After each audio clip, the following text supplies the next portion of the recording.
Well, hello. How's everybody doing? Yeah, that's what I'm talking about. There we go. Let's get this out of the way here. All right. Good. Let's try to keep you alive here. We've got the perfect time slot up against the perfect other conference. Yeah, the hardcore.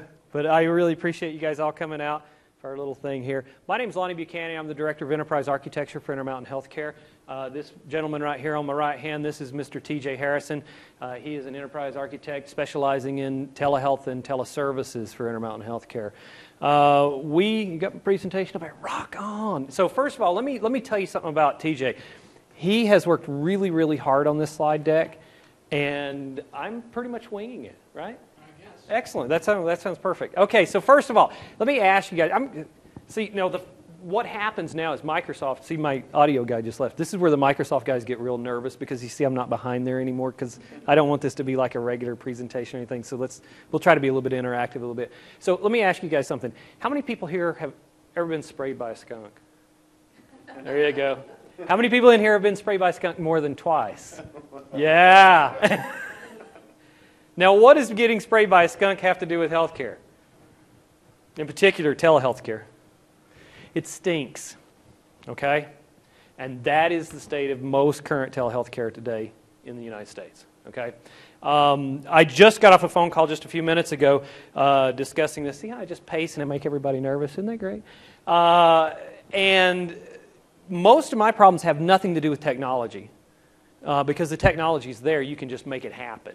Okay, most of my problems come around regulations and getting people to play well with each other in security and getting all the vendors and everybody in the right place at the right time. So we wanted to come out today and talk a little bit about some of the things that we've got going on in the world today and make sure that we kind of convey some of the things that we've got coming up with a little bit of excitement. So first of all, are you going to push me through? Excellent. This is perfect. Intermountain Healthcare. So we've been around for a little while. We're based in Utah. We have about 38,000 employees, 23 hospitals, 100-plus facilities. We have 1,000-plus physicians. The basic healthcare system, which is the first one up there, came in around 1975 with the hospital systems. We introduced our insurance wing in 1984, which is Select Health. And I want to say they're at what? How much are they at right now? 635,000 or 670,000. 670,000 members right now underneath that. Our medical group, which was our physicians, primarily came in around 1994.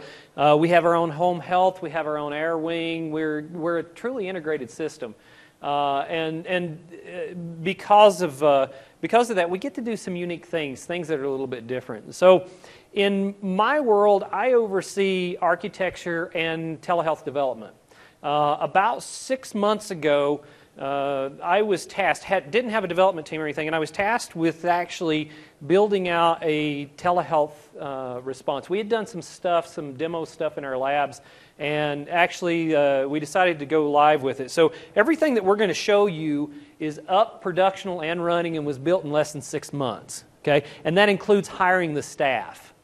There was no staff in place at that time either. It was strictly coming out of the labs. Now, what you saw prior to that was a video that gentleman in the video is our CTO, Mr. Mark Probst, and that was based out of our transformation lab.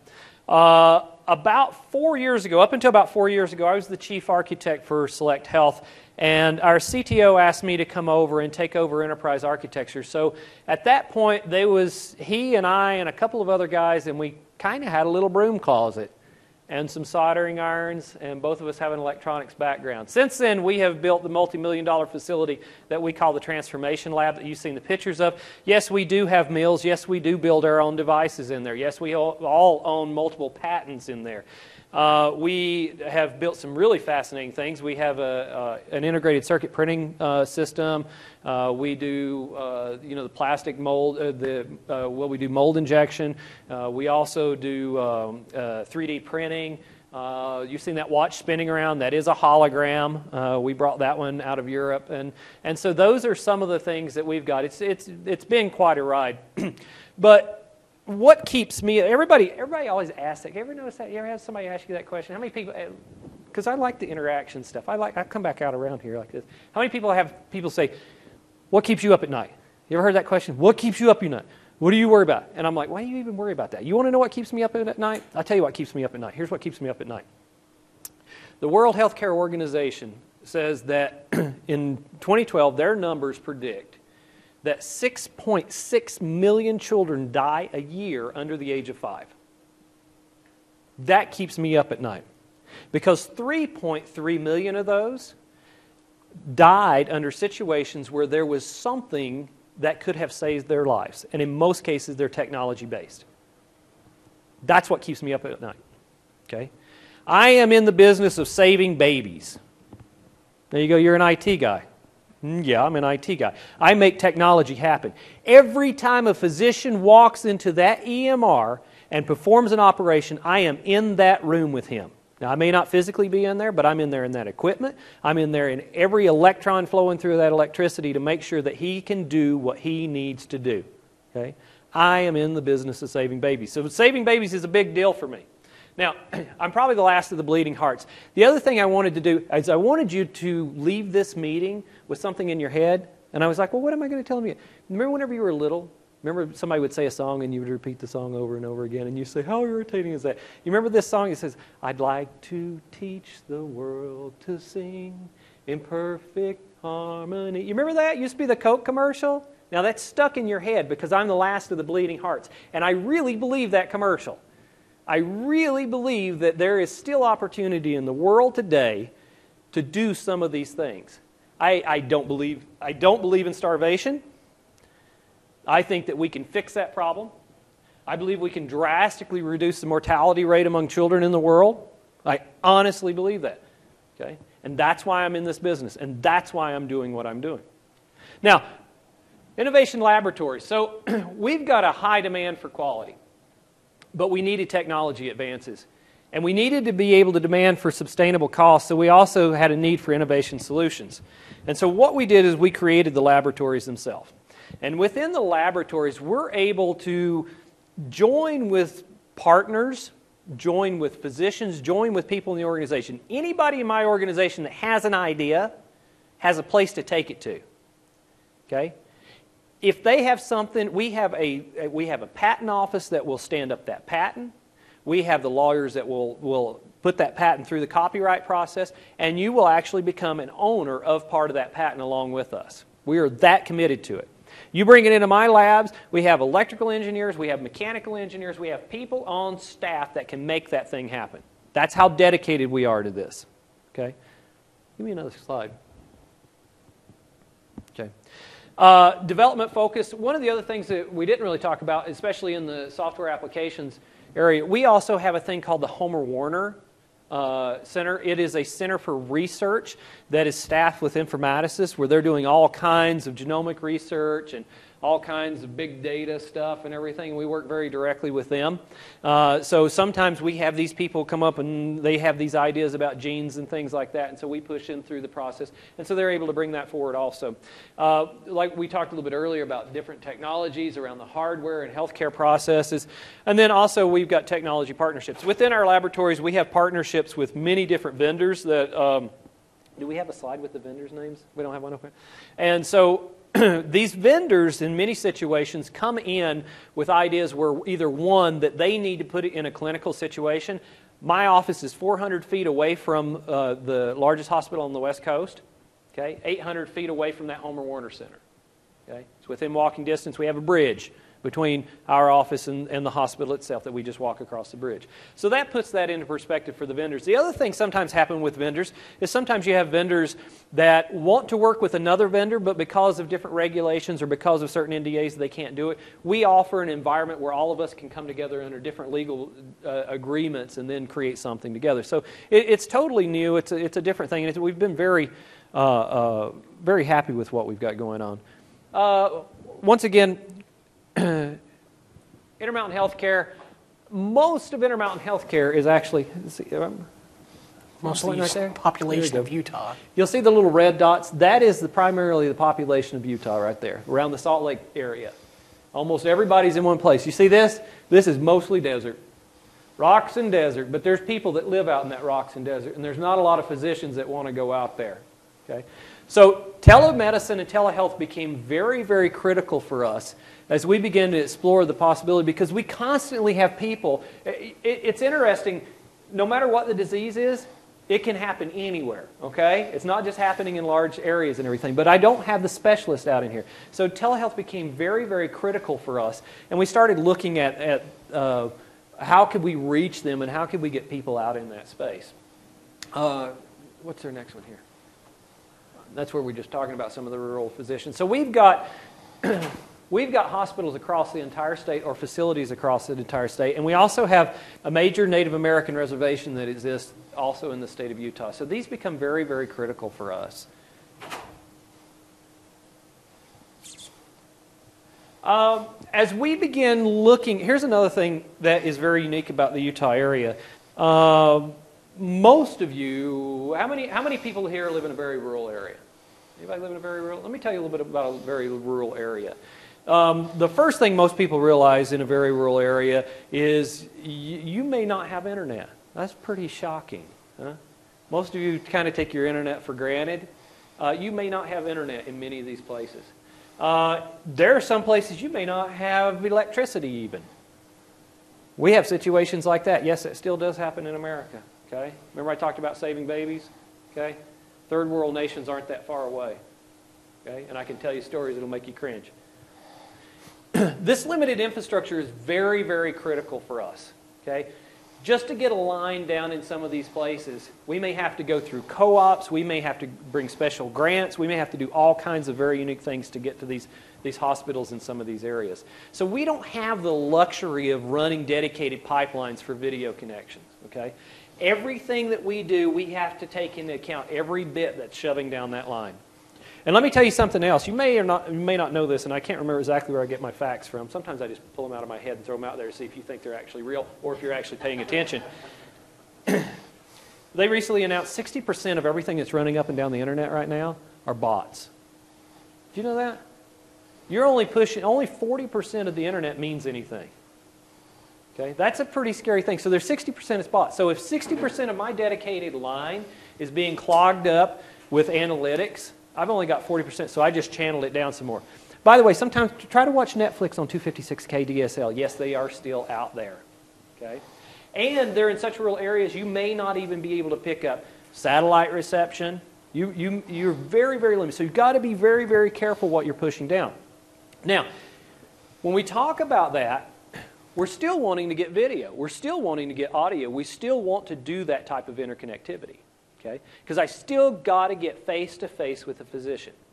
And so we've got to be very, very careful about how we do that. Now, we do have one of our pictures in here. So here are some of the partners that we've got running right now. And you'll see our buddies Microsoft right over here. Yay. Let's give it up for Stephen in the house. All right. Thank you for having us out here. Had to throw that out there. Okay. They'll pay for supper later. It's okay. Is that on there? That's not on there, is it? My man Darren on the audio, I have to take it back. This is kind of interesting. This is a company that we've partnered with very heavily. They're called XI3. If you were at CES just recently, you would have seen these. These are the guys that put it in the water, submerged it in the water, and ran the computer. Okay, they're one of our partners. They build these boxes for us. Every hospital room, and Mr. T.J. Harrison over here, he's going to go in detail about some of this stuff. But this is what I'm running most of my stuff off in the hospital system. So let's make, I just want to drive this home one more time, okay? Just one more time. This is live. I'm not showing you vaporware, okay? I'm doing this right now, okay? I'm saving babies on this technology right now, okay? This is our camera. These cameras we've dispersed into the rooms. That's a 30 by. It's a very, very high quality camera. Now that's not the only camera that will run across the system. The way we've got it engineered, we can use multiple cameras in there, but that's just the primary one we've got. And obviously Lync. Lync is our major telecom. We consider Lync to be a platform. Okay, so I know a lot of people, I've had this discussion with a lot of people. A lot of people say, well, it's just an application. I'm running stuff on it. Okay? It's more than just a codec for me. It's a platform itself. And so we utilize it and we treat it as a platform. Just like Windows is kind of a platform, it's an OS platform and you can plug other things into it. I can do the same thing with Lync. So be very aware of that. And just because I'm not in all cases plugging applications, I'm plugging hardware in, it's still supporting that hardware. So it is actually, by technical definition, it is a platform. So let's see what one of these things look like. This is actually our call center. I was talking to somebody earlier, said, do you mean you actually have? We have a Lync call center that's active. Now, we took the picture, nobody was sitting there. In a regular day, this is all packed, and we have people over here, and they're answering the phone calls as they come in, the live calls from Lync. But this is our call center. We built this out. And remember, this is all 6 months. You can do this too, okay? Go ahead, TJ. This call center is staffed by nurses and physicians. Yeah. I mean, this isn't, I mean, these are actual people providing care over that. Yeah. Yeah, so I keep going back. If you have the backing from your management system, you can do this. It's actually available. This is a patient room, and if you'll notice, I don't have a pointer.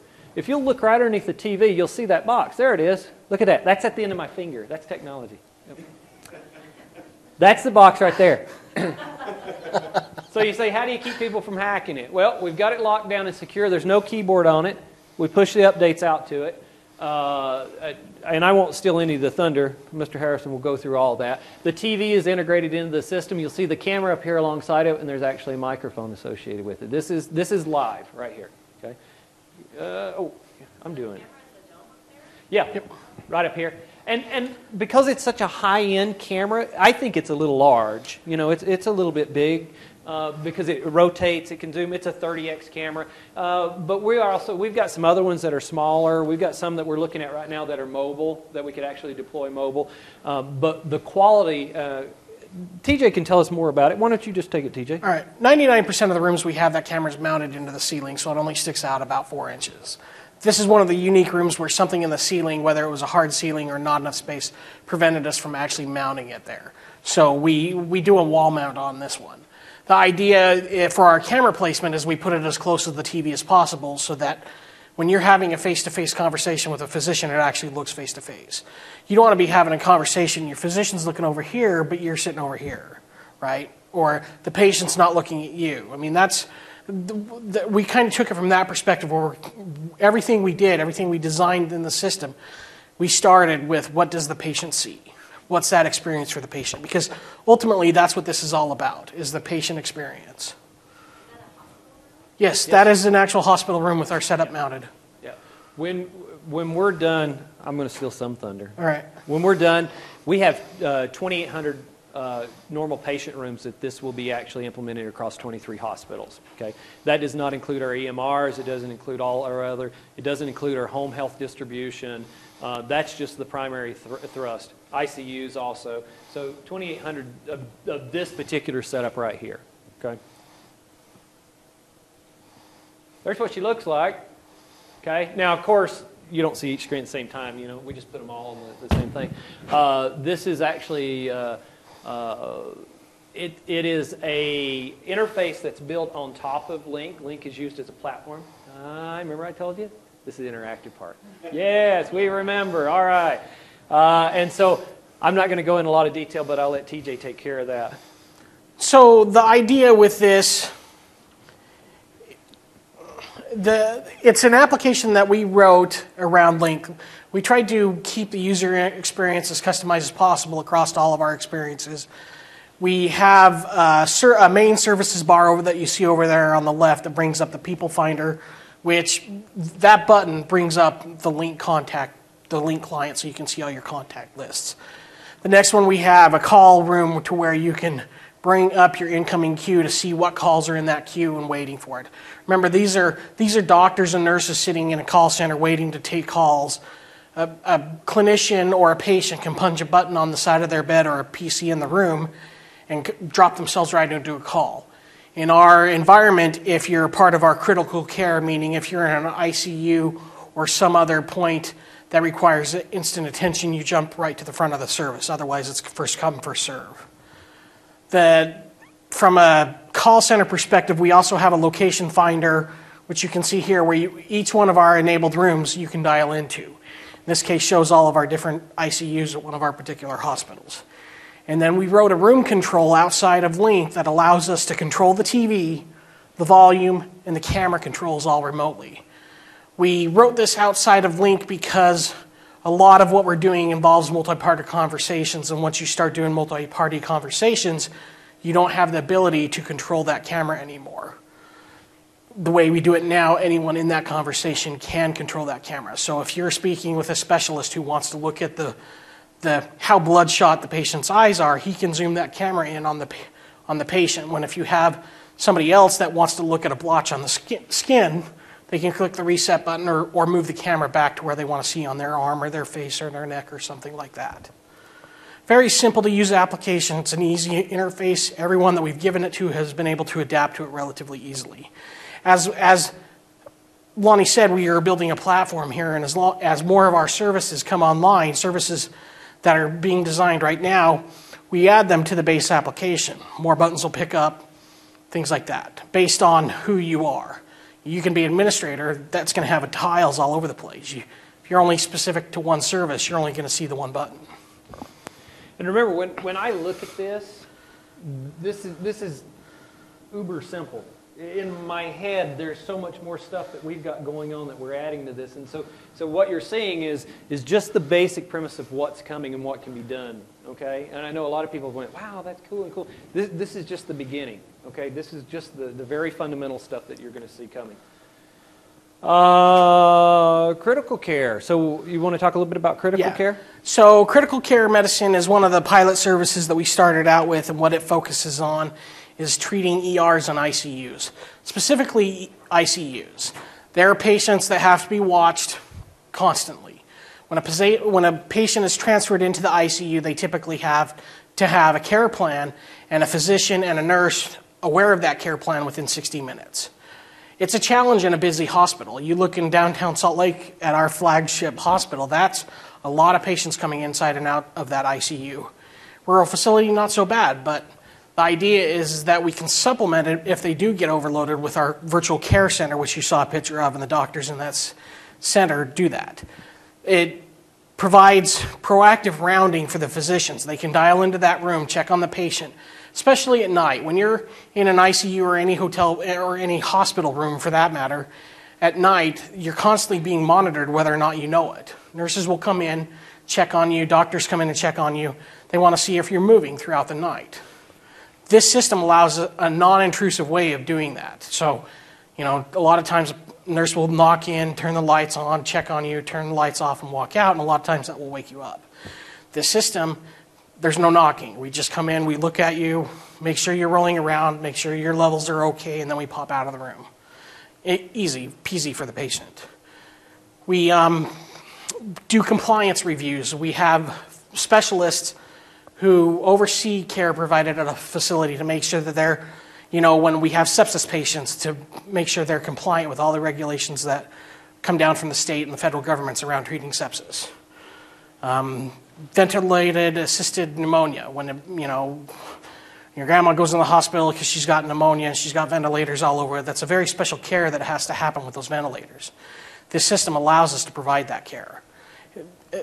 One particular area is in the rural facilities where they may only see a patient like that once or twice a month. They don't get the special, I shouldn't say they don't get the special care, they get the care. What it is those physicians and clinicians don't necessarily do it day in and day out, so they don't learn the intricacies with the machines. This system allows them to come in and assist those physicians and clinicians from our urban areas and provide that specialty to them. It's one of the things that we're really targeting is how do we take our specialists in an urban area and bring it out to the areas where they don't have them. That nearest physician may be, or that nearest specialist may be 3 hours away from them. There's a lot involved in that. Stroke services. This is a very important one because right now the typical process is when you present to a hospital with an ER with a stroke, you have roughly 4 hours from the time you first present with symptoms. After 4 hours, your chances of recovering from that stroke diminish rapidly. If you present to a hospital in a rural area, the process prior to the implementation of our teleservices was they just put you in an ambulance, started treating you, and sent you off to a specialty center. Now we can come in, we can look at you, run you through some speech tests, look at your eyes, see how your face is responding, and decide, okay, are you really having a stroke? Are you okay there? Can we start care now? Do we need to transfer you? Saves you money, saves us money. It's an easier win for the patient. They may not have to be transferred. If they do, we're more prepared. We're able to accurately keep track of how much anti-blood clotting medication that they've been giving, which matters. How much you're given over a certain amount of time can lead to a better outcome. As it stands right now, 5% of our 5% of our patients are monitored correctly because of our rural natures. You don't see the specialist there, so a lot of times the protocols around them are there. It's hard to stay on top of it. Our stroke services will increase that compliancy up into the 90%, so we've already had quick wins with that. Crisis evaluation and telepsychiatry. This is a really important one for our rural services. When you need to seek a psychologist or some sort of mental health physician, you would have to drive to, what we would do is have you drive to one of our clinics or one of our hospitals and go into a room there and see a specialist there. Now, that specialist may travel between 3 hospitals in a rural region, so, they have a lot of patients to see in a very short time frame. With teleservices and the adoption of Lync across our rural environments, we've been able to extend those, provide more meetings for our patients, and reduce the stress and the workload on our physicians. This is one that our physicians really have promoted. And they've created more demand. This service alone has created more demand than we can keep up with because of how much time it saved our physicians. The driving time alone is worth it to them. They don't have to spend 3 or 4 hours driving to hospitals all day. Transplant services. We have, when you're a patient that's on a transplant list, there are a lot of things that go on. You're meeting with doctors, you're meeting with clinicians, your physicians are meeting with physicians who are doing the transplant, who are meeting with the physicians that are taking the organ out of the body that's donating. There's a lot of coordination that goes on, and the way it works today is very cumbersome and difficult to get everybody organized. So usually what they do once a quarter, they set up across a week to get everybody together to come in and sit down and meet and talk. And the schedules are hard. Doctors have very little time. What we've done here is we've taken the concept of a Lync meeting and bringing physicians and patients across our organization, across our specialty centers, and across the country together. Sorry, I have notes here. Let me. He does have notes. He didn't wing it. Yeah. So one of the rural facilities that we have sees on average about 9 to 10 patients a month for this. Getting everybody coordinated for these transplant services, we had to fly them across the state of Utah to get to this rural facility to meet. That's a huge expense to send doctors and nurses to meet with these patients. A lot of times we can't fly the patients to us. We have to go to them. This service allows us for them to stay in the comfort of their home and still meet with our physicians in their clinics. They are happy patients for that. Another one we have online is language interpretation. Medical translation or interpretation, let me say this. Medical interpretation is a very unique skill. Everybody knows what translators are. They're translating English into Spanish or doing American Sign Language. When it comes to medical interpretation, translation is minor in the skill set. Medical interpretation is all about listening to the doctor, listening to the patient, reading forms, understanding the context of what is being said and what it means, and relaying that back to a patient who can't understand the physician. It's a very unique skill set. It takes years to learn how to do this. The biggest problem we have is we have a lot of languages that are not based in Latin when most of your medical terminology is. That is where interpretation really comes in key. So on this particular slide, one of the things that's very interesting about our demographics is in the state of Utah, federal regulations require that you present documentation and interpretation to the patients based on the majority of the languages within that demographic or within that area, correct? In the state of Utah, our number 2 spoken language that we're required to present in is Navajo. So we have to have interpretive services for the Navajo Nation. And so that within itself introduces all kinds of idiosyncrasies because the way that the language is interpreted into medical terms. So it's very difficult for us to find translators that are qualified in this particular area. What do you get? Federation with Lync, where we can federate with other environments, allow us to find third-party software as a service interpreters, bring them in through edge servers, and have an audio-video conversation. You go to one of our hospitals, especially a busy hospital, you could be waiting an hour for somebody who's an expert in sign language to come to your room. That's just because our biggest hospital has, 600, 700 beds? Yeah. I mean, that's a lot of patients to have in a single hospital. Interpreters are, once again, medical interpreters are very hard to get a hold of. When you have an interpreter ready, you may not have your physician ready, and this leads to a lot of frustration among our physicians as well as our patients because there's that constant organization that needs to happen. With the use of Federation, we've been able to go out to a third-party interpreter service and bring them in and reduce that hour wait time to now 30 seconds.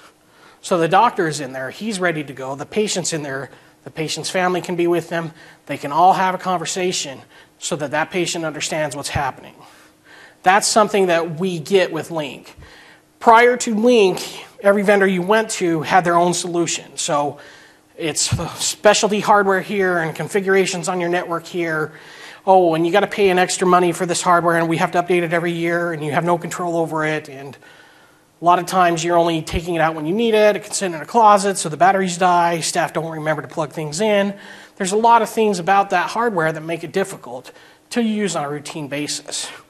Because you saw the equipment that we're putting in that room, we can run Lync, bring them in over Lync, and there's nothing to maintain. They punch a button. They say, I need to speak with a Spanish interpreter. Up they pop on the screen. Very simple and easy to use. A really good quick win. Because interpretation is such a hard skill to find, we now have a pool of interpreters across our organization that we can create a call group in Lync for. So let's use our interpreters to provide that care across our organization. When we are busy and don't have it, we go to the third-party service. What happens when we have our interpreters sitting here? Well, because we're using the extensibility of Lync and that federation, we can now resell our services if we want to. These are the possibilities that we have with this ecosystem that don't exist in existing technologies. And this particular one has been a great one for the business because of the high demand for all of the languages that we have in Utah. So I think we're just starting to talk about some of these different ones. I want you to kind of get the idea of where we're going and what we're pushing. We're a nonprofit organization, but at the heart of our organization, our underlying stance is that we want to revolutionize and change healthcare as an industry. Okay, as soon as this conference is over, I fly to HIMSS and give the same type of spiel that this is what we're trying to do. I think this is the type of technology that we like to grab onto and hang on to that allow for us to transform healthcare as a whole. Neonatal intensive care. This is Lonnie's favorite one. This is a service where, as he likes to say babies. Saving babies right here. This service highlights that. Within 3 days of making this service live, we had a baby present at one of our hospitals with a pneumothorax, which what that means is that the lungs in their cavity can't expand and that baby can't breathe. When a baby presents with that, the baby was born that way, and when that baby was born, you have 6 minutes to recover that, or we lose that child. When it happens in a rural facility, they don't have the neonatologist on staff to do that care. It's hard. What they do, the physicians are trained, but they don't see it often enough for them to be really on top of the ball. They know what that is. As we can all attest here, for the things that we know how to do day in and day out, we don't have to think about it. Well, this is something that somebody that sees these babies in a rural facility do. They have to remember how to do this procedure. You got a 6-minute window. There's a lot of coordination that has to happen in that 6 minutes. Very time crunching and very time sensitive issue. The process prior to teleservices has been to get a neonatologist or a neonatal clinic nurse on the phone and walk through that procedure. You know, they're describing on the baby where they're at, what they feel, how the baby's positioned, you know, where the belly button is compared to where the arm is. That's hard to translate over the phone. I mean, it's a service that typically on average would take 4 minutes to do over a phone. Implementing teleservices, we have a doctor that can get onto Lync, or a neonatologist nurse that can get onto Lync, see that baby, see them as they're drawing the needle down or the syringe down, say, yep, right there, push it in, okay, stop. We've reduced that time from 4 minutes to a minute and a half. That's a great outcome. This is a service that within 3 days saved babies' lives. And that's what Lonnie's about. 3 days, okay? Let's just think about that for a minute. Within 3 days of this going live, we saved a baby's life. Did the system pay for itself or not? You tell me. 3 days live and I save a baby. Okay? That's big. Okay? That's what we're talking about with the technology. I mean, I can't stress this enough. It's the rural care physicians that really need the support. They don't have the specialty support. Craniofacial services. When you see this, think of cleft palate, cleft lips, speech impairments, things like that. Intermountain Healthcare, we have a children's facility called Primary Children's Medical Center. It's a facility that is focused on treating kids. That facility sees on average 450 patients a year with cleft disorders, some sort of birth defect where they have to monitor these patients. Our facility is the only pediatric facility that provides this between Colorado and California. We have coverage for 5 states around us: Idaho, Wyoming, California, Nevada, Arizona, New Mexico. Yeah. Number 5. Number 5. The craniofacial services as a specialty, it's not just a single pediatrician. There's nurses, there's social workers. You know, having a face defect is harmful to a kid just socially. I mean, it's those kind of things that we have to take into account with craniofacial services. The patients that are not in the native area, that are not within Salt Lake, when you are a patient with craniofacial issues, you need follow-up care. You are checked on routinely. The first few months after surgery, it's a monthly thing. They're on out that time steps, but it's something that you have to continually follow for 18 or 19 years, just to make sure that the treatment, the speech therapy, is progressing the way it should be, and that any changes to your care plan can be accounted for. Right now, what's happening, because we cover 5 states, when we bring you in for that appointment, we have to bring you to us. We can't go to you. So that means we have to make sure that when you come to us, the schedules for all of your clinicians are open to provide that care. And that's a very difficult thing when you're treating 450 patients a year. There's very little time to coordinate across all your physicians. Teleservices through Lync and Skype allow us to extend our border to you anywhere you're at. And that's really the benefit of this system. How come it's so extensible that we can extend it beyond our borders, bring our physicians to you, and provide you with the care that makes you feel comfortable that you're going to get adequate care.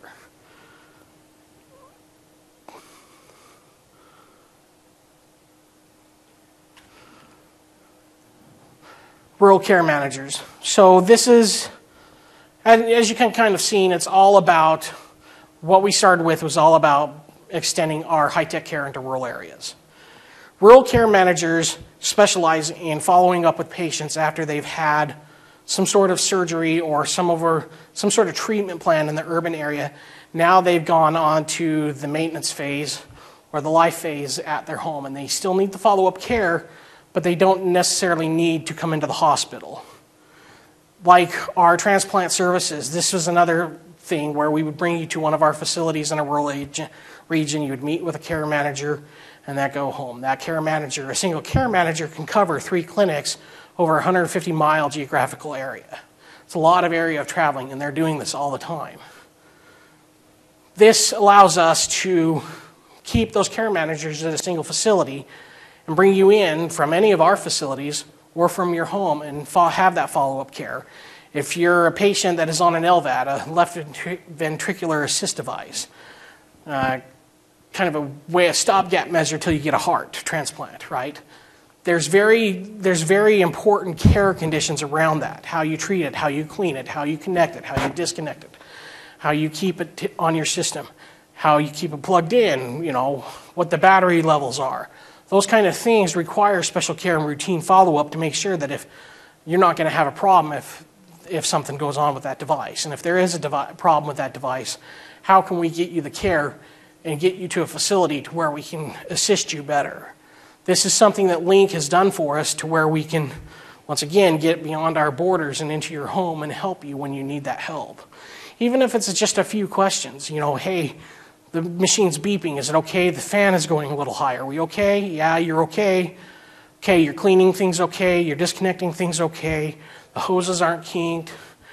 It's that kind of things that we have to watch out for, because the more we follow with that, the less frustration a patient's going to have in one of our facilities.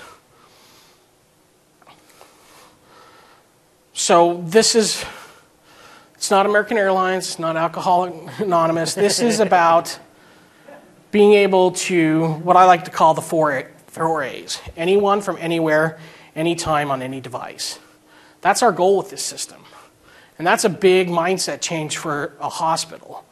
We're very secured about our data. We're very protective of our information. And this sort of system is very disruptive to that, because the idea that we may not necessarily know who you are when you come into our system, but we know that we need to treat you, or that you could be coming from a device, your cell phone in your pocket, or a tablet you just bought 20 minutes ago.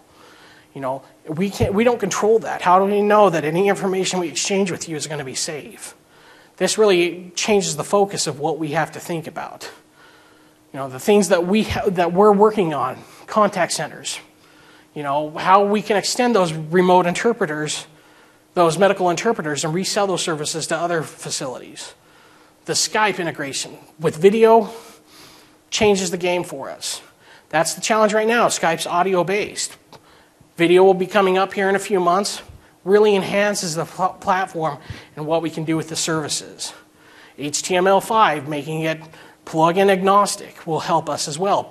We don't want to train patients, you got to click this executable first so you can join this meeting. And we just want you to click on a link, type your name in, click a button, and you're speaking to somebody. We need it as simple as possible for you. That's where we're investigating. Lync kiosks. You come into a pharmacy and you find out that your medication that you need to get refilled every 90 days, you're out of refills. Your pharmacist is going to call your physician or fax your physician and wait, what are you doing? You're going to have to come back another day. What if you could walk up to a kiosk right next to it, click a button, and talk to a physician who can look over your medical records? If it's something that you need, if it's what is the term? Lifestyle disorder where you need that medication, heart hypertension or something like that, and you need that medication, they can click a button, refill it right there for you. Let the pharmacist fill it, you won't have to go anywhere. This is something that the pharmacy is really demanding, because it's frustrating for the patients to come in and say, well, you're out of refills. Sorry, we'll have to wait till your doctor gets back to us. We don't want to do that. Our pharmacists don't want to do that, and our physicians don't want to be bothered with that, because it's often they're treating other patients. They don't want to stop and fill out a prescription. Lync kiosks will be able to save that. Another thing we're looking at is virtual clinics. How do we provide the care that you would get in a clinic to you through the internet or through Skype, where you can speak with a physician for whatever reason you want? You don't have to come into a clinic or facility anymore, sit there for a half an hour, wait, read a magazine, whatever stupid TV's on, go into a room, and now have dumber magazines and no TV. The virtual clinics, you can still be in your own environment, still listen to your own music, and still do whatever while you're waiting for a physician. You want to watch Netflix? Great. You can. A physician will be with you shortly. We'll have a nurse come in, check on you virtually every couple minutes, make sure you're okay, make sure you're still there, ready to go.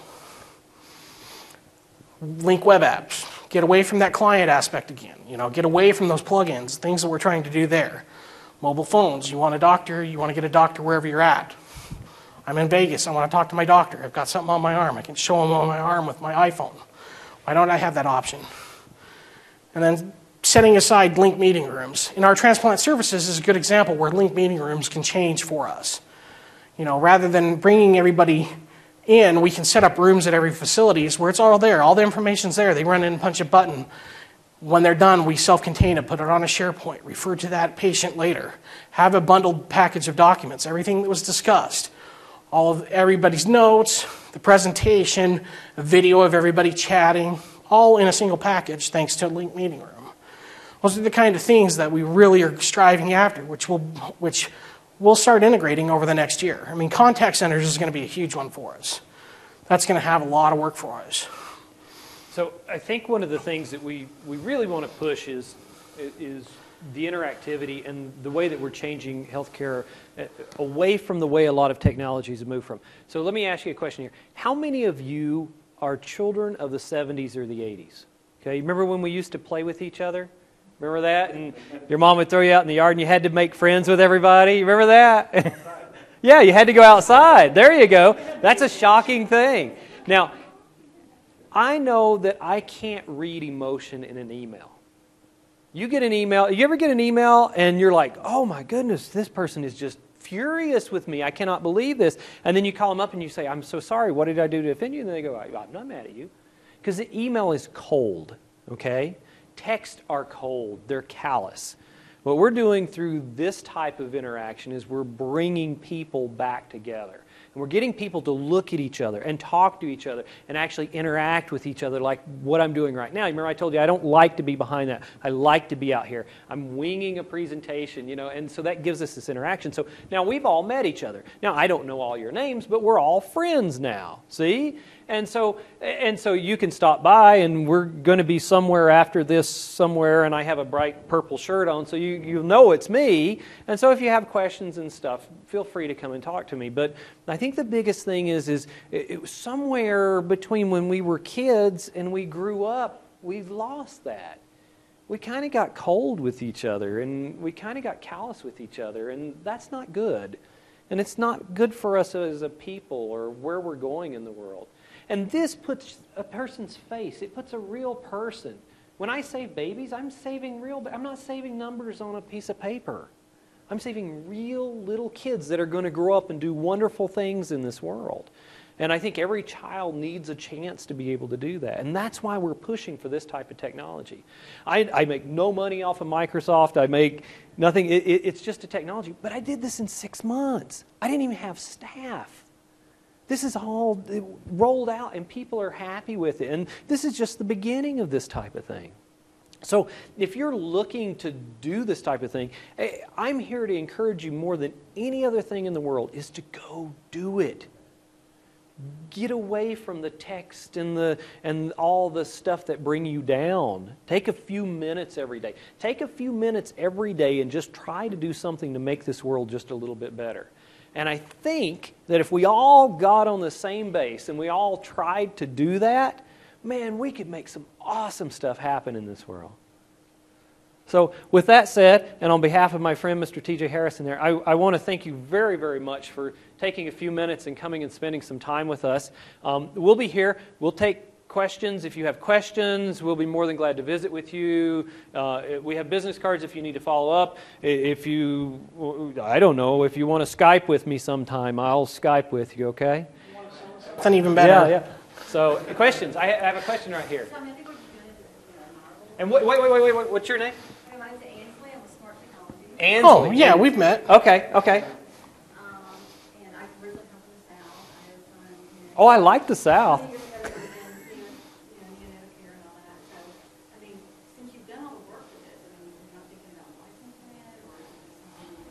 I am a non-profit organization. That is a beautiful thing, okay? That is an absolutely beautiful thing because I'm not under the pressure to generate income. Do I have the facilities to generate income? Yes, we do have those types of things in the world, but within our organization. But you have to understand, my leaders have directly empowered me to start changing healthcare. That is first and foremost of what we do. It makes us very unique in the business. I'm not, believe it or not, I'm not after your dollar. No, just because I work you've done. Just like, they're just putting me out there. Yeah, that's what I want. I want you to embrace that. It's a shocking thing. It really is. It is. It's a shocking thing. As much work and as effort, and we give this stuff away. To give you an idea, and I don't want to get into the way financials work because that's not what I do. I do technology. But in a nonprofit organization, if we make too much money, we have to give it away. We have to do something with it. So we have to be very careful even in that situation. And that's really what we're doing. We're totally committing to make the world a better place. We really are. And that's why I love this job. And you remember at the beginning of the keynote, he came out and he says, I have the best job in the world. Were you there at the keynote? Did you hear that? And I was like, no, you don't. You know, because you still got to worry about the bottom line. You still got to worry. I have the best job in the world because I get to focus on that. I get to do what I can do, okay? And I get to do it to people and make their life better because of it. And if I die with just the idea that I've got to make somebody else's life better because of what I did, I'm good. I'm good. I have, yes, so within the labs, I have an FDA specialist. We have compliancy experts. We have legal counsel. We also have purchasing and contract counsel. We have a commercialization unit, and we also have our laboratory specialist that works on nothing but the whole concept of how grants are tied together and who can see what and when can. So everything's under internal research boards and everything's like that. So yes, we have all that. Everything that goes live is completely under compliance. Nothing coming out of my shop, at least that I know of right now, is under any type of trial. Do I have one? No, he's right. I mean, the benefits of this being audio-video under the current regulations today, audio and video isn't considered EPHI or part of a patient record. A physician will describe what goes on in that audio and video, but it itself is not. If we start doing instant messaging or texting, that's a different story. As long as we're not prescribing care over that, just saying this is the medication you need to have and this much and this type, that becomes an issue. But with the whiteboarding and things like that, it's whiteboarding, the way that we've used it is more about giving definitions to words than anything else. So probably to kind of take that down a little bit of a road, because I know where you're going with that. So in this particular scenario, you're already under the clinical treatment scenario, so you're underneath that protected area. We also have another tangent that we're working on that allows for healthcare outside of the system itself, so you're having to come like an office visit in, and so we have a whole nother, we didn't show that one, but we have a whole nother collaboration board that whenever you hit that, there's certain things that you have to go through, just like if you were walking in through the office, to prove to us who you are. And so one of the nice things about us is because we're very cautious being a nonprofit also. We take what we feel is the letter of the law and always take it above that.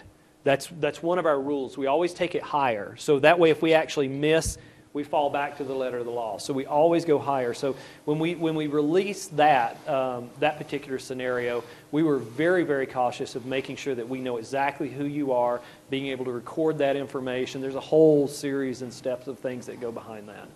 So, yes, sir. I'm very impressed how forward-looking you are. You're actually the very first customer that's mentioned Lync as a platform. Most customers, they're not even there. They're not looking far enough ahead to see that. One thing I didn't see was any mention of mobility devices.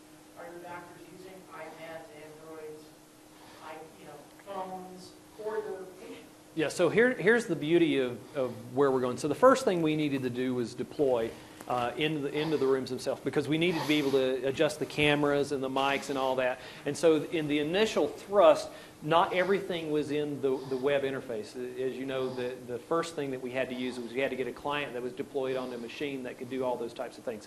So we had to start somewhere, and we started with that. Now what we're looking at right now, obviously, is the mobile device itself.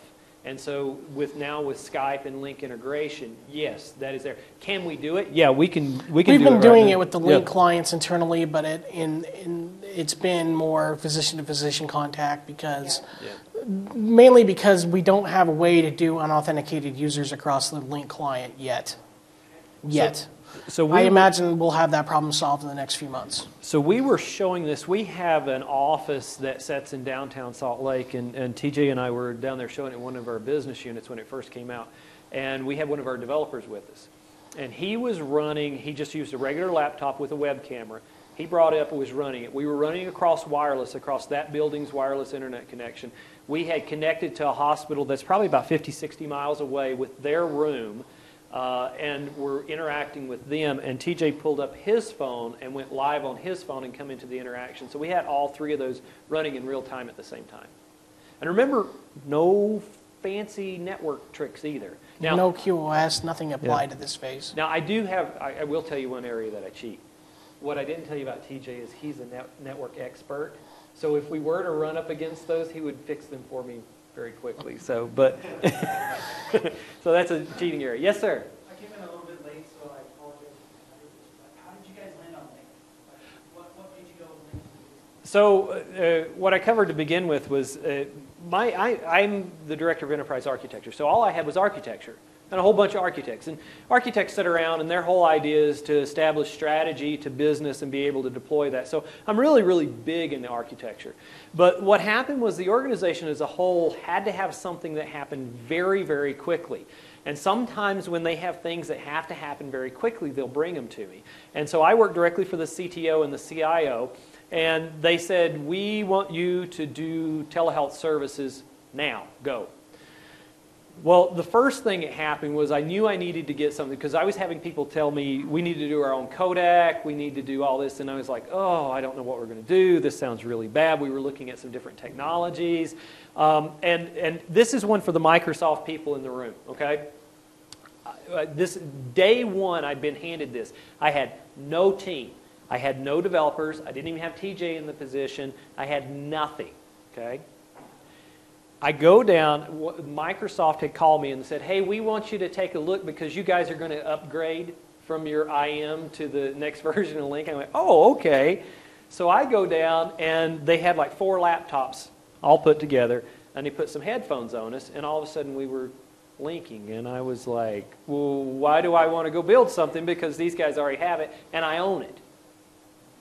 So I went back and I said, we already own this. Why do you guys, well, it doesn't do this. And I said, sure it does. Yeah, it does. It was probably a bad publicity or something. I don't know. I don't know what it was. And so I called them up and they said, well, can you just put stuff on top of it and make the buttons go? I said, well, sure. And so then they said, make it happen. Okay. So I got on the phone, I made operations mad because I wanted to jump. They were going to go live with 2010, which had more servers than the 2013. And so I convinced them to go with the 2013. I went back and I found some developers. I robbed some developers from some other friends of mine, used to be friends of mine in the organization. And here's what I did. I went looking for people who had the same mindset as me, that really wanted to make a change. And actually, I had found people that had not been given that opportunity. If you look through your organizations, you'll find, if you take the time, this is all about taking time and meeting people. Remember the meeting people thing? You'll find people in your organization that are really, really smart, but they just never get a chance to do it. And so I brought them in and I said, you guys are really, really smart. You can't BS me with this. I know you're really, really smart. Now I'm going to give you the platform. I'm going to give you what you can go from, and now you make it happen. And I don't micromanage them. These guys are smart. They get paid to be smart. Okay? And if you make them happy and give them the chance to do it, they'll do wonderful things. I don't call TJ every 15 minutes. I respect what he knows. And we also give him the opportunities because I'm the lab. If he wants to go play with something, he goes and plays with something. He's got something up here. He's just dying to show you that he's been playing with. And I said, go play with it. And he'll show it to you. Show him, TJ. How many of you have seen this yet? You know what that is? This is Google Glass. Within about 4 hours, I was able to run Lync on this and have audio-video conversations. Now, it was not easy. I had to do a lot of hacking.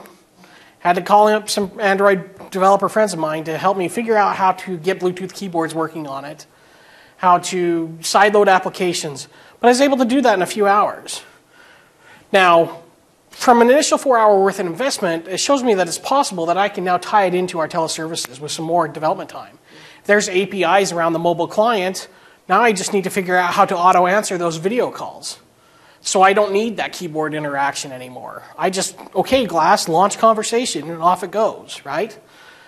The idea is that we can use this in a surgery. The physician can see everything that they're looking at, record it, make that part of a record, use it for training. Another thing, I can take this to my ops guys and say, okay, you guys have all your remote data centers. You guys have somebody there to go flip switches and make sure lights aren't on and stuff like that. If there's a hard drive dead, take it out and put it in. But you know as well as I do that you're still having somebody roll out to there once or twice a week because of some problem. What if you give them Google Glass and you can bring them into a conversation and you can see exactly what they're seeing and walk them through doing what they need to do on the phone so that your guys don't have to leave their house at 2 o'clock in the morning. That's something that we can do with this platform. Yeah. Now, I just did it just to see if I could do it, right? It wasn't let's do this. This is, can I do this? And that's one of the things that the lab has been very forthcoming with, or very encouraging.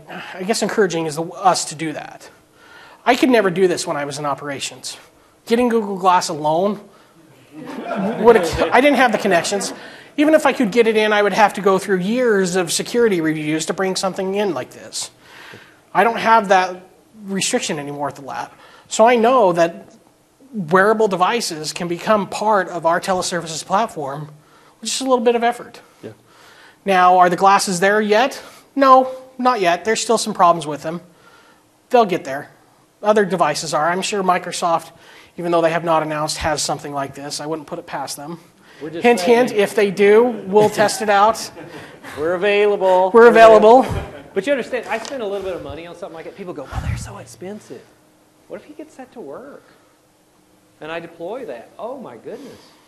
I mean, that's the stuff that changes healthcare. That's technology. You had a question, ma'am? Sure. Absolutely. Yeah. Yeah, we would love to have you out. The only thing we have to do is there's certain areas that I would love to take you into that we may have to do an NDA. Yeah, because we've done that with several of the healthcare industries. That's just, it's basically, it's not as much for us, but because of some of those partners we have, when they come into, our laboratory is actually split into 2 separate buildings. We actually have a building across the street. Once you go into that other building, it's a wide open partnership, and nobody talks about anything until they walk out the door, or until they have to stop talking when they go out the door. So, but other than that, yeah, I would love to do that. I have 2 doctors on each side of mine that would also be involved in that and be able to show you some of the stuff that we've got going on. So, yeah, love to get one of our cards before you go. Other questions? You know, one of the things that I think is interesting among Intermountain Healthcare is that you asked earlier why we settled on Lync. We looked at Tandberg, we looked at Cisco, we looked at VC, we looked at all these other products out on the market. A lot of them are proprietary. I mean, Cisco is an open, they do federation, they do SMP, SIP, and they do XMPP. And they're great on the network, but their usability and their user experience frankly sucks. I mean, Microsoft is a pretty product. I mean, it really is. It's the things that impresses me about the Lync is that I don't need training on how to use Lync. I can click a button. I know if I double click a name, I can start chatting. There's a picture of a camera. I can click on it. I don't need that training. It's not the same for Jabber. Jabber is more complex to set up your video cameras and your audio devices. I got a laptop with a video camera. I hook another Logitech camera up to it. It's complex for Jabber to do it. Lync, I can click a button and pick my camera, and off I go. I mean, that's why we really settled on Lync. And our organization is still running OCS 2007 internally for IM and Presence. As horrible as that is, we're still running that because we've just done IM and Presence, and that's been great. Lync, we're forcing that change. We went out, spun this up in 6 months, and are running 2 systems independent of each other. I mean, there's federation between the 2, but now they've seen the benefits of Lync. We've got some of our server admins going through other sessions here in this conference, and they're seeing the extensibility we'll get out with Lync. I'm sure within a couple months we'll have Lync deployed across the enterprise. We did not go out looking for a UC system when we did this. And I think that's one of the things that we've done differently than most people that you'll see here present. We didn't want UC. That's not what we were looking for. We were looking for a way to deliver healthcare with HD video and HD audio. So I'll give you because we're not going to give away the farm. So everything we've showed you, we can show you, but we've got tons more things that and the reason we don't show you is because we've got them all, we don't know if they work yet or not. We're still trying some things out. One of the things I hope you noticed whenever you looked at that screen, now other than the name of those rooms, because you probably don't know what hospital was what and how those rooms, if you know where the rooms are at, it makes absolute sense to you. But there's two, and here's where all the Microsoft people go, he said it out loud. There's two predominant real operating systems that people are common with. Yeah, there's Android, but the two that people know is Windows and iOS. Pretty much, if you know one of those, you can function kind of in the other, and if you know both of them, you can function in almost everything in the world. So here's the difference between. We grew up in a Windows world. We started coding in a Windows world. We know Windows. That is our work platform. You can walk up to any Windows machine, you can open up Office, you can do whatever you want to, and you can make it work, so you know Windows. Okay? iOS, I'm sorry, that is the most simplistic OS in the world. I can hand that to a 3-year-old kid, and within a few minutes, they're surfing around on it. So what we try to do with our interface, and I keep telling our guys, and I don't mean it derogatory, but make it dumb. Dumb it down. It's got to be completely intuitive, because I don't want a clinician having to worry about what they need to click whenever they go up there and see that. So what we try to do in our UI designs is we try to marry a concept between the two of iOS and Windows. It has to have the complexity of a business product that allows for you to operate your business, but it has to come with the simplicity of iOS. And that's why, so those UIs, I'm real picky on those UIs, and we have some 2 or 3 major tweaks coming in the next revision. The other thing that I've done is, the way I released the code is we went big bang. Nobody got anything until we went big bang with the first release. And now I get quick releases behind it. Okay? And so these minor revisions come very quickly behind it. And depending on what they are, they can be anywhere from a few months to maybe 90 days or something like that. And what we do is I'm really hardcore about the release. And I hold the business. I hold the business to it. I don't, everything's time and money, and if you want to bring something else in, it's going to cost you more time and more money. Here's another thing that I did, and I'm just spewing really neat stuff. Here's one of the things that I did that was very different. So I come from both sides. I come from software and hardware. Okay, so I've done both sides. And one of the things you always do is you pad your time, right? You always pad your time. Here was the deal I made with the business. I'm not going to pad my time, but I'm going to be honest with you. And so when I change that time on a daily basis, you're not going to freak out on me. And it was kind of a risky thing that I did, okay? But it brought to the picture honesty. And so we fluctuated up sometimes, and literally almost on a daily basis, we fluctuate the milestones. And I have this awesome project manager that is really good at doing this. So I fluctuate them. What the business does with projecting those time frames, when they first did it, they kind of padded them a little, and now they're honest with the business. So the business knows what they're getting. So when the business says, oh, we've got to have this thing, I try to get them out in little short chunks, but they know whatever that date is, it's an honest date. And that has really, really done a lot for us in winning a lot of converts to some of the development that we've done. So that was a big thing too. One of the nice things that what he's done is it's reduced scope creep among this project, right? We know what we're investing our time in. We know how long that's going to take. You come at me with a vague requirement and come at me 3 days before release and say, well, it doesn't meet that requirement. Well, that's what it is. You want this to be that detailed. It's going to be this time. And that's something that has really made this product a success in being forthright and upfront and honest about where we're at. The business has accepted it a lot more than I thought they would. It's been amazing because it really is like that. We say, oh, we'll have it out Q3. Well, what's Q3? That's a 3-month window. No, we say we're going to have it out on March 4th. Yeah, we give them a date. So my main man, Daryl, back here in the back is giving me we're out of time. I appreciate it. We'll be up here for a few more minutes if you have any questions, anything like that. And then we're somewhere else I think later. We're to ask the experts till 7, I think. So there should be some experts around us if you do that. And if you see them, we'll be there with them, okay? Lonnie's going to crack jokes. Thank you. Appreciate it. Thank you very much.